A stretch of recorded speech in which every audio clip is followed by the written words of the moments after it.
Assalamualaikum warahmatullahi wabarakatuh. Perkenalkan, nama saya Rian Habibullah, NPM 231010201091. Saya berasal dari Fakultas Ilmu Sosial dan Ilmu Politik, Prodi Ilmu Komunikasi di Universitas Syah Kuala.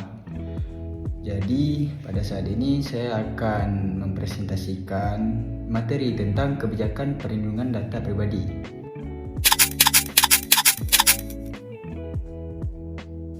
Baik, jadi apa itu perlindungan data pribadi? Dalam era digital yang semakin berkembang pesat, data pribadi menjadi salah satu aset yang sangat berharga. Data pribadi mencakup informasi yang dapat mengidentifikasi individu secara langsung atau tidak langsung, seperti nama, alamat, nomor identifikasi, informasi kesehatan, dan data keuangan. Peningkatan penggunaan teknologi informasi dan komunikasi telah mempermudah pengumpulan, penyimpanan, dan pemrosesan data pribadi dalam jumlah besar oleh berbagai pihak termasuk pemerintah, perusahaan, dan organisasi lainnya. Namun, dengan meningkatkan pengumpulan dan pemrosesan data pribadi, risiko terhadap privasi dan keamanan individu juga meningkat.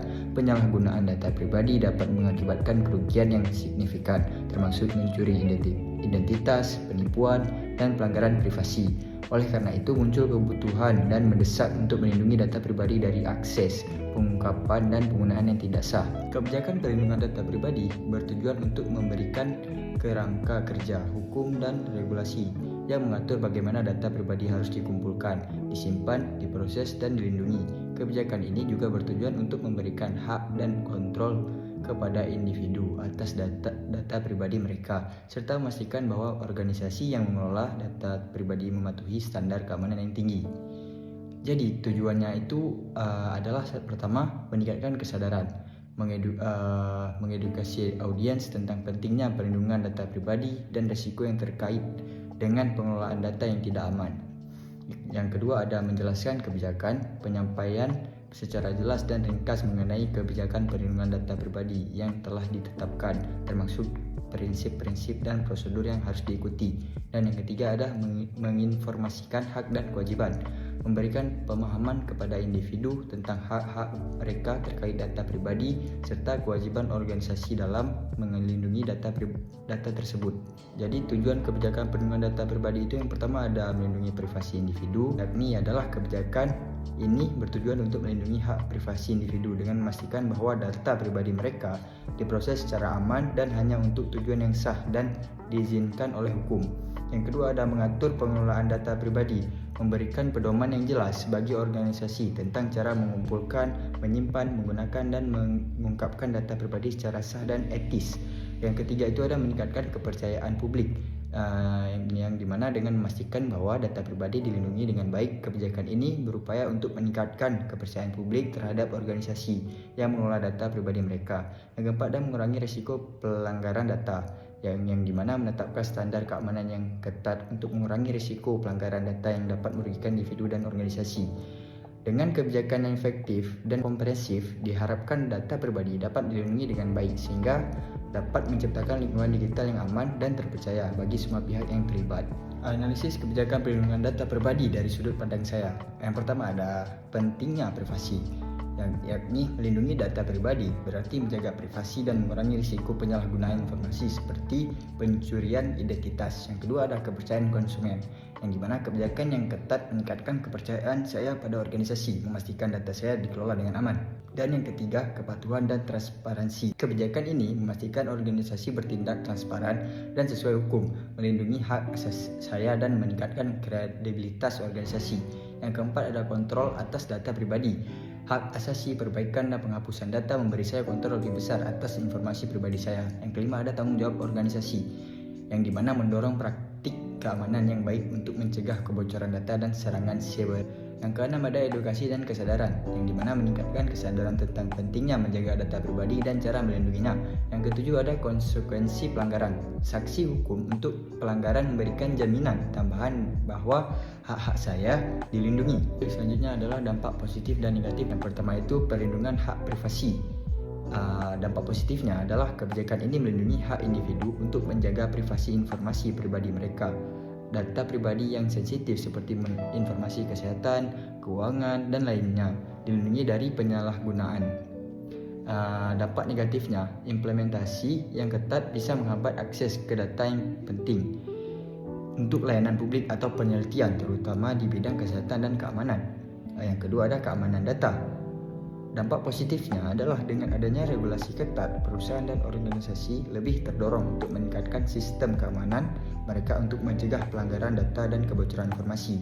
Dan dampak negatifnya adalah biaya tambahan untuk meningkatkan keamanan bisa menjadi beban, terutama bagi perusahaan kecil dan menengah. Yang ketiga itu ada kepercayaan konsumen. Dampak positif pertama, kebijakan yang jelas dan transparan mengenai perlindungan data dapat meningkatkan kepercayaan konsumen terhadap perusahaan atau layanan yang mereka gunakan. Dan dampak negatifnya adalah jika kebijakan ini diterapkan dengan cara yang terlalu rumit atau mengurangi kenyamanan pengguna, ini bisa menyebabkan frustasi. Yang keempat ada hak akses dan kontrol pengguna. Dampak positifnya, pengguna memiliki kontrol lebih besar atas data mereka, termasuk hak untuk mengakses, memperbaiki, atau menghapus data pribadi mereka.